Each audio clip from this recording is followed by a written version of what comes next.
in good to excellent condition. According to one private company, that's the worst condition rating since 2013. The March contract in Chicago was up 2 cents at 5.46 per bushel.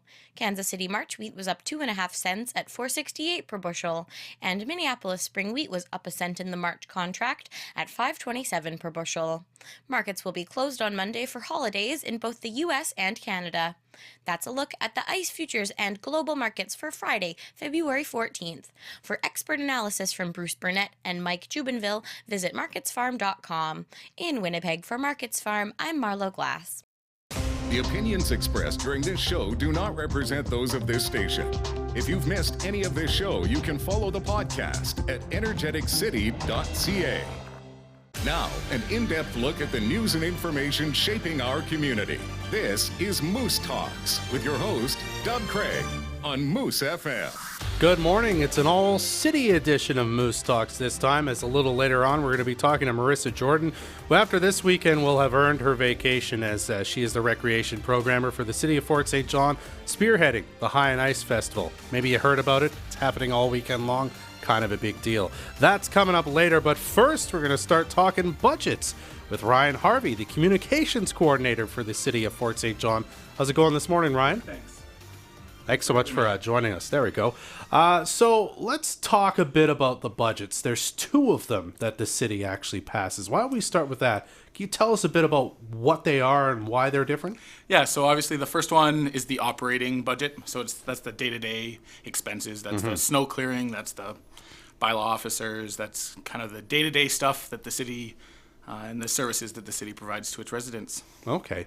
And then the capital budget as well, which is, I believe, has been just passed already. What's kind of that part? Yeah, so the capital budget has been approved in principle, and basically what that means is we can submit to the province now for funding on the Peace River Agreement. But I see. The capital budget is the roads, the sewer, the infrastructure, the buildings, the parks that are needed to keep the city operational and to provide the places for people kind of to go, or the services that they need. So a bit different. Those are the capital, or the tangible pieces, the stuff you can more or less touch. Yeah, so that, for example, the 100th Street revitalization comes out of that, the detachment for the new RCMP detachment, that sort of thing. Yeah. Can you tell us a bit about the Peace River Agreement, like what that's all about? Yeah, so the Peace River Agreement is 25 years old now. Yeah. But is an agreement between the Peace River Regional District and its member municipalities and the province, and basically it provides us funding in lieu of taxation on industrial activities that happen outside of our boundaries. I see. So obviously Fort St. John is a service hub, but we can only tax inside our boundaries. So a lot of the industrial activity that happens around our community that we're kind of that hub for would go untaxed. Obviously they would pay taxes to the province and those pieces, but so that's basically an agreement that we have with the province that provides us this funding. And it's a huge opportunity. Obviously, it's about just under $25 million for 2020. And it is used primarily for those capital projects, or it is used for those capital projects. I see. So a huge benefit. Obviously, we're doing, between Peace River Agreement this year, as well as the reserves that we've kind of been saving up for the RCMP detachment and those pieces, like $55 million is coming from the Peace River Agreement for capital projects this year. Wow. And so it's a huge piece that obviously would have to be funded through other sources, i.e. property taxes, that it doesn't have to be. Well, I think the unique thing about this is, as I understand it, I mean, this is sort of unique to our area in BC that we have this. So other municipalities don't have this enormous benefit, because if I remember right, just the 20 million, I mean, that's like a third of the capital budget this year. That's an enormous piece of revenue. Well, and so the Peace River Agreement at just under $25 million this year is double what we collect in residential tax. Wow. In residential property taxes. So just that alone obviously speaks to the enormous benefit of that. And obviously, due to the extremely hard work of past elected officials, current elected officials, past staff, and current staff, obviously, to ensure that we have this source of funding to provide those pieces as the service hub for the region. Is this something that has to be updated every once in a while? Like we get together with the province and say, okay, this is what we need, or this is how it could be better, that sort of thing? Yeah, so it is a memorandum of understanding. So basically it's consecutive kind of 1-year agreements. So we submit to the province what our plans are for the future year, as well as what we did in the past year every year. I see. Okay, we submit it, or the Peace River Regional District kind of does it for us? So each municipality submits a piece to it, and then the funding is based on a formula. So based on kind of everything else, there's quite a formula that goes into it. That so the province will say, it's whatever amount of money, and then it gets split up by that formula. So okay, so as it kind of refers to the capital budget, as you said, in principle, it's been passed. Now they can ask for funding for some of these sort of things, and I suppose as part of that too would be putting things out to tender to build these capital projects in the summertime when it's more beneficial to do so. Yeah, absolutely. And so I think it's important. There's a couple pieces that kind of happen through the municipal budget process. So we have to submit this capital plan to the province, and so that's why it went to council. It has to be submitted by the end of January. So the amendment, there was a couple changes that we had to make with the funding change. So that went last council to kind of amend that piece. So that is due by the end of January. And then we have to pass what's called the financial plan bylaw. And so that covers 5 years. And then after that, so that's saying, here's all the revenue we need, here's all the expenses we're going to take. From that, then council sets the tax rate bylaw. And that has to be adopted before the middle of May. Okay. And so that's the one where you're going to find out exactly how much you're going to pay on your property taxes after BC Assessment has finalized their assessments. But then, yeah, obviously, as you were talking about, capital projects. So now that this is approved, in principle, obviously the work has been going on behind the scenes to get these projects to a point where they'll be tender ready, obviously in the next few weeks, and then for construction to start, May, June. In that 4-month window of the year. No, I'm just kidding. Yeah, that short window of construction that we have, unfortunately. Let's talk a bit about the operating budget for a second then. So as I understand it then, property taxes, as you said, you passed the tax bylaw. We find out exactly how much taxes we owe to the city because of it. Those taxes go towards funding the operating budget, among other things, correct? Correct. So the property taxes only go to the operating budget. None of that is into capital projects. So that's not the updates to 100th Street. That's not the new RCMP detachment. That's not the Centennial Park upgrades or the dog park or any of those other pieces. That's all through PRA funding and other grants. Okay. So the property taxes obviously are into those other pieces that are, the operating, the wages, the materials and those kind of day-to-day pieces. Yeah, so I see. I assume then that it's somewhere outlined in law exactly what is in the capital, but like you can't just the city can't just decide on their own what they want to fund and how. It's spelled out somewhere that this is what has to be in what budget, correct? Yeah. So there's the city has a number of policies, and we just actually updated our financial framework policy.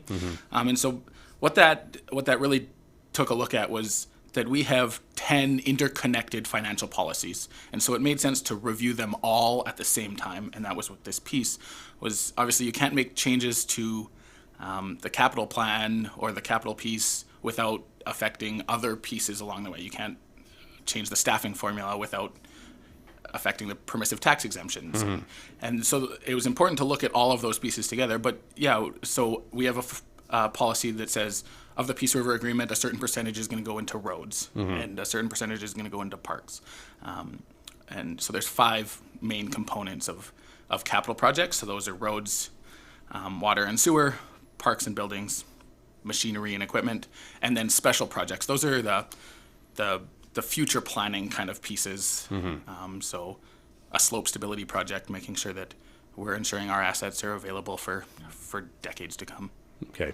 Now, when it comes to these two budgets, as a resident, I understand how I can have my say on, say, capital projects. I can say, I think the city should spend more on this, or I think they should spend less. Here's my opinion, right? Operating budget, that's sort of tougher, because as you say, it's a little more day-to-day.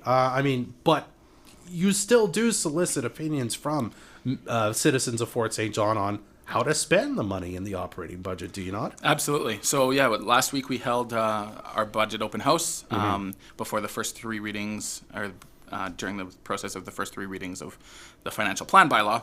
And basically this year we created a couple documents, a financial plan, not the bylaw, but a financial plan, as well as a budget kind of quick look, that are on our website and available for people to dig deeper into those pieces. But it's really important to note that so there is a proposed increase this year.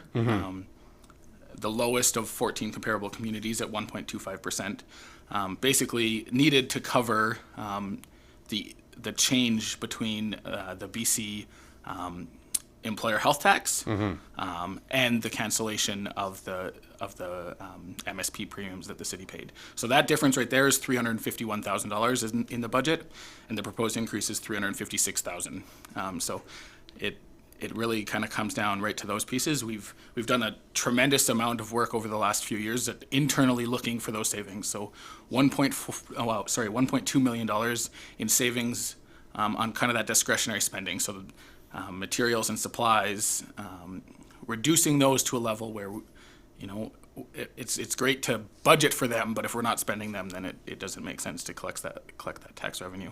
So realize those savings, and then ensuring that we're still providing the services that our residents want in the most efficient manner possible. Okay. Now, again, you said this budget, the operating budget, doesn't have to be passed, or has to be passed by May, right? So what's kind of next in the process on that? As you said, capital budget, in principle, passed. What's sort of the next step in the operating budget process? Yeah, so it's interesting because from the province perspective, they view it as one budget. So we talk about it locally kind of as two separate budgets.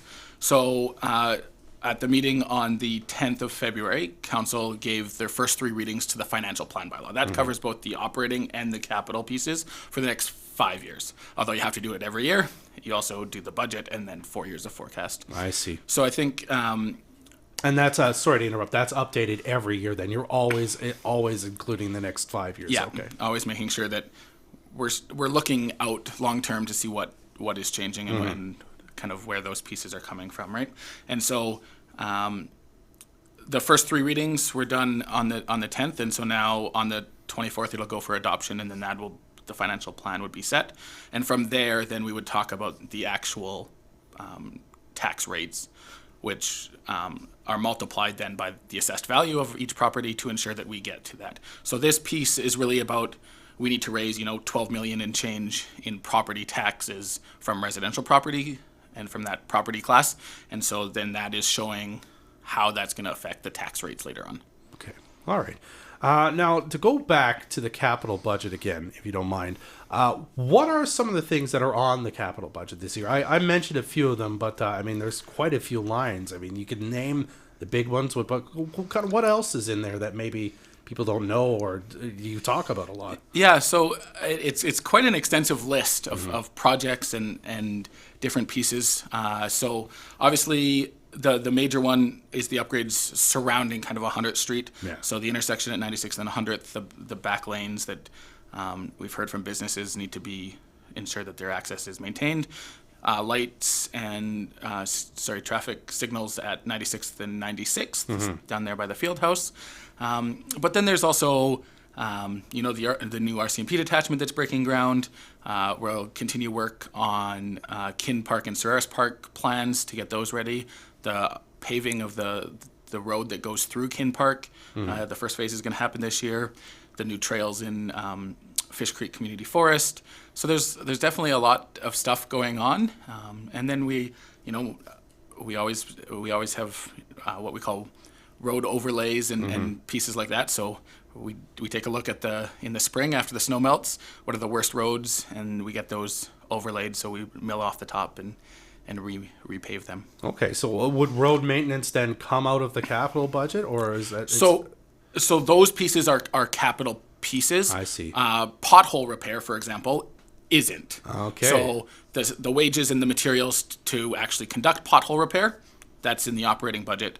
The what the guys refer to as the toaster, which is their hot asphalt machine, would have been a capital purchase as an equipment piece. Okay, very interesting. All right, well, if we want more information about the budgets and having a look at them and maybe to find out more when we can have more of a say and whatnot in the future, where do we find that? Right on the city's website, fortstjohn.ca. Yeah, can't miss it, I guess. No. That's the biggest part of it. All right, Ryan, well, thanks so much for stopping by today to talk a bit about the budget. I know last minute you had to kind of pinch hit here, so I appreciate you making time for us. Yeah, thanks for having me. It was appreciated. All right, that's Ryan Harvey, the communications coordinator with the City of Fort St. John. We'll be right back on Moose Talks with Marissa Jordan after this. We all do it. We're scrolling through Pinterest.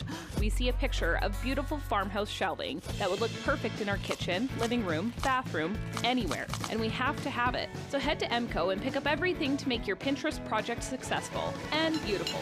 Just make a list of all the rustic industrial fittings and brackets you need, and MCO will show you all the options. So get pinning and leave the rest to MCO. MCO Corporation, Alaska Highway, Fort St. John. Once again, the community, its businesses, organizations, and citizens have outdone themselves in stepping up to show our community spirit. The support that's been received for the upcoming BC Winter Games has exceeded all of our goals, and we couldn't be prouder to host the province February 20th to 23rd for 4 days of competition across 15 sports. It seems like thank you falls short to demonstrate our appreciation for all of the support. We truly do specialize in exceptional here. Check out the event schedule at bcwintergames.ca because you're not going to want to miss this show. Right now, you can get a Dave's single cheeseburger for just $3 at Wendy's, with freshly chopped, crisp vegetables on top of a quarter pound of fresh, never frozen Canadian beef. It's more Canadian than a lot of other so-called Canadian things, like plaid, which is technically Scottish, or geese, which everyone knows are loyal only to themselves. Actually, the only un-Canadian thing about our beef is that it's never frozen. Get your $3 Dave's single until February 23rd. Available at participating Wendy's, taxes extra. If the new year includes a new home build or some long overdue renovations, talk to the team at Noble BC Fort St. John. Stop by and see the brand new kitchen and bath showroom and let the Noble staff help you customize all your accessories. You'll experience that great customer service Noble BC is known for, and their product knowledge, even better. Trust me, they definitely know their stuff. Noble BC Fort St. John. You need it, they got it. To learn more, follow them on Facebook at Noble BC FSJ. Armor Lubricants is now open. If you want fantastic service from a local business run by people who've been in the industry for years, then you want Armor Lubricants. Services include bulk oil delivery and loaner dispensing equipment programs. Bulk fluids and reliable dispensing equipment make servicing your equipment much more efficient and will reduce your costs. They'll keep your tanks topped up no matter where they are. For more, follow on Facebook. Armor Lubricants. Protection for your investment. Now open and located off the Alaska Highway down from TNT Communications. I know lots of kids say their grandmas make the best homemade food, but my grandma is so good she has her own kitchen. Mary Jane's Kitchen and Catering. She makes everything herself and it's so good, especially her spaghetti and lasagna. She even makes sandwiches for a bunch of places. I can't remember them all though, I'm only 9. Find Mary Jane's delicious sandwiches at Petro Canada Truck Stop, Chevron, Kelly's Convenience Store, Husky, and V&M by the high school. Mary Jane's Kitchen and Catering, also on Facebook. Watch this show live on Facebook or download the podcast at energeticcity.ca. We're back on Moose Talks. I'm Dub Craig. We've got Marissa Jordan, the recreation programmer for the City of Fort St. John, joining us this morning. Thank you so much for finding time to talk to us today, Marissa. I am thrilled to be here. Thank you for having me. We'll talk about what I'm sure you'll be taking a long vacation after High on Ice ends this weekend. Hey. Well, no, because we have Winter Games right after, so I have to stick around for that. So, but yeah, a couple After days that. in March. March is usually my escape for a little bit time. But Yeah. So we're here talking to you about High on Ice because you're kind of one of the main people behind it. So I was hoping to talk kind of extensively about it because we've been talking about it a lot around the station. You've been here, some other people have been here, but the history of this sort of interests me. So can you tell us a bit about how High on Ice started? I can't go back that far necessarily. This is my 6th year, so Okay. I know in the more recent history, the goal of the event, because we always, like you said, I come in and I talk about this all the time, but we always just scratch the surface. And usually what ends up happening is we talk about the ice carvings, which is great. They're so great. But what we don't often talk about is how we've been working so hard to diversify the event and create all these events that are winter themed that are going on around. So in the recent history, I can say that has been a big objective, is to create more opportunities for the people of Fort St. John and the surrounding area to get out and experience winter in a diverse capacity. Okay, so you'd say kind of before the focus was a lot more on it's sort of an ice carving festival, and there's some things going on around it, but that has changed. Before my time, it was actually a sanctioned carving competition. I see. And I feel that's how most ice festivals work, where carving is a component of it, where the artists come in and they're competing against one another. There's prizes, all that stuff. Here, I feel that it's a lot more relaxed in the sense that we don't do a competition anymore. The carvers come here, we pick a theme, they do their commission pieces based on that theme, and then they get to actually do a bit of freestyling, which they really like. They often are told, you need to carve this, you need to carve that, and we do a little bit of that, but we give them the opportunity to freestyle a single block and then do their weekend pieces. So we've gone away from the competition part and made it more about just fun, really. Okay.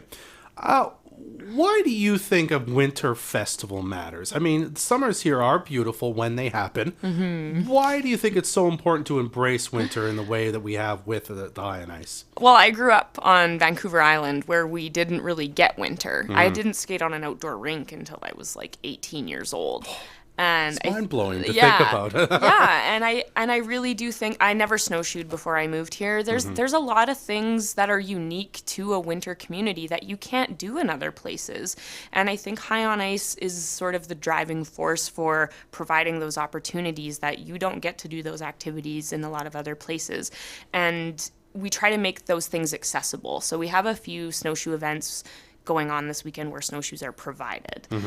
We try to bring out, like this year and last year, we really pushed to get like a dog sled component out, because there's people who've lived here their whole lives who've never even really seen that in the flesh. So that's where I feel High on Ice is unique, in the sense that it provides those opportunities that people may be able to do all the time. They just never really have gotten around to it, or knew who to call, or knew who to talk to. So I think, especially also because of how long winter is, to find joy in the season is really important, and to get out of your home. And I've always been, I work in Parks and Recreation, I've always been a fan of being physically active and getting out. So I feel, for my personal values, that's important. And I hope that the community takes advantage of that opportunity for the Winter Festival. Absolutely. And I think you hit the nail on the head. Some of that equipment that you're providing kind of free of charge for people to try, that's expensive equipment to just be like, well, I want to try snowshoeing. Let me go drop $100 on snowshoes. And this is sort of an opportunity for someone who's never done it to try it, and then maybe it becomes a hobby for them. Yeah, or the alternative, they may not like it at all. And then they're not going to waste their money on snowshoeing. But that's just one example. We also do, I've grown up playing hockey my whole life, and I always wanted to try the sledge hockey, the Paralympic style hockey. And since moving to Fort St. John, I've got to try that, and that's in the program for this weekend as well. Broomball is in there too. So just all these cool little unique winter activities that people don't often get exposure to, and I don't know, I think it's really cool. And it's something to look forward to in the middle of February, when, other than maybe if you like Valentine's Day today, there's kind of like a long break kind of after Christmas where it's like, there's not always something happening. It's nice to have this weekend to kind of look forward to. Yeah, I think so. I just really hope that people take advantage of it. We work pretty hard on pulling this all together, and we're so fortunate in this community. High on Ice is a collaboration between a lot of businesses and nonprofit organizations, and even some charitable organizations. And we have representation from volunteers from all of these different groups that come in to put on these activities, because there's, in the city, we have for recreation programmers, for people that do what I do, that kind of keep our facilities going with recreational programming. But 4 people can't be in all these places at the same time over the weekend. So we heavily rely on those individuals, and we're so lucky to have them being on the ground running stuff too, because we just can't offer what we offer without them. Now, how long does it take you to plan this? When did you start planning this year's festival last year? Well, we pretty much wrap up Canada Day and then move right into High on Ice. So I can start booking and getting confirmation from people in as early as August and September. Wow. Just to put it on people's radar. And this year especially, we wanted to get an early start because we knew Winter Games were coming. And it was a year where, you know, as an organizer for an event, you're going, man, there's 2 back-to-back events. We might suffer here this year because Winter Games needed so many volunteers and so many resources, and we were prepared to lose some of our volunteers. And really, the only group that isn't participating this year is cross-country skiing, just because of all the prep they have to do for Winter Games. We were so fortunate that all of our volunteers and more jumped on board this year. So. Yeah, we reached out a little earlier this year than normal just to say, hey, are you guys coming back? What's going on? What's your plan? And that was, September, October, we sort of start putting stuff together. So. All right. I just have one more question for you, and you sort of touched on it already. If I'm listening to this and I'm going, temperature is kind of going to be a little colder than I would be comfortable with, yada, yada. Why should I go to this High on Ice festival? What's the reason I should embrace it the way that you have and other people have? That's a really good question. I think there's something to be said for the reward of getting out of your house when it's like, even if you think about how good you feel after you go out and shovel the driveway, you're like, it wasn't, you get that kind of, I don't want to say over with, but you have the reward of knowing that, hey, I got out of my house, I did something new, I tried something new today. And truthfully, just coming off talking about budget, your tax dollars go to this. Every community has a recreation department, and we're here for you. We're here to plan these. I don't get to participate in the events over the weekend. I do it for people like you so that you can get out of your house and you can take advantage of the opportunity. So I think the reward that you get after trying something new, or after saying, you know what, I did get off the couch today. I didn't just sit and watch movies all day. I got out and I went snowshoeing, or I saw a dog sled ride today, or I went and saw beautiful ice carvings made by professional artists who have traveled halfway across the world to be here. I think your own personal reward is really what you're getting out of it. And I do feel in a lot of ways, Fort St. John is such a tight-knit community. We're rewarding those people that have taken the time to plan the events. It's not just the city staff, it's all the volunteers that have put their personal time into coordinating the various activities. So you're essentially rewarding them and making their time worthwhile by attending and just participating, because if we don't get the participation, these events don't continue. So that's why you should go, if that's a good enough answer, and simply just for the fun of it too. It's not the type of event where you have to stay outside for 8 hours a day. You look at that calendar, you pick and choose. If you feel, hey, I can brave the cold for an hour or two, that's awesome. Come out just for an hour. Come out and check it out. Grab a coffee from the Canadian Grind trailer in the park, do a lap, and then go home, and then you can say you did it. But if you see lots of stuff on that list that you want to get to, try a bunch of different things, but at least get out and take advantage of something that people have been working hard to plan. There you go. Tons of reasons to go High on Ice. Yes. Marissa, thank you so much for carving out some time to come talk to us about High on Ice Winter Festival today. Thank you for having me. You're very welcome. All right, we'll be right back to wrap up Moose Talks in just a moment. The annual McGovern's RV Show and Sale is on now at the Tara Center. See the new 2020 Keystone lineup and walk through the 2019 and 2018 inventory models, which include a show special 2-year maintenance package. For the first time, pre-owned inventory will be at the show. Dutch auction on select units. Factory reps on site to answer your questions. Face painting for the kids. The McGovern's Show and Sale on now until February 23rd at the Tara Center, Grand Prairie. McGovern's RV and Marine, locally owned and operated, celebrating 25 years in business. Dancers, singers, gymnasts, comedians, puppeteers. The 46th annual CDC Talent Show is Friday, March 6th, and the North Peace Cultural Center are looking for performers. Getting back to their variety show roots, the CDC Talent Show is putting on a fun show to raise money to upgrade the fort. If you'd like to sign up or know a group looking for extra exposure, find all the details, including links to the sign-up form, on the 46th Annual CDC Talent Show Facebook page.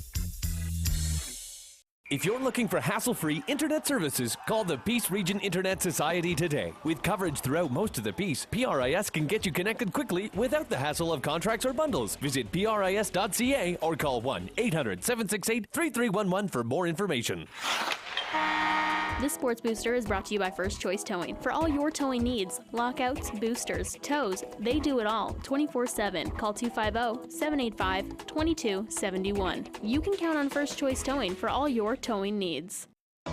Now, a Sports Boosters update. To celebrate winter sports in the spirit of the BC Winter Games, the Fort St. John North Peace has assembled a special exhibit looking at the history of winter sports in the North Peace. From curling to speed skating with unique sports like dog sled racing thrown in, this exhibit looks at our rich sporting history through photographs, artifacts, and stories. Did you know that Fort St. John's outdoor speed skating oval was once lit in the light of parked cars so a competition could finish in the dark? Skate, skis, and skips.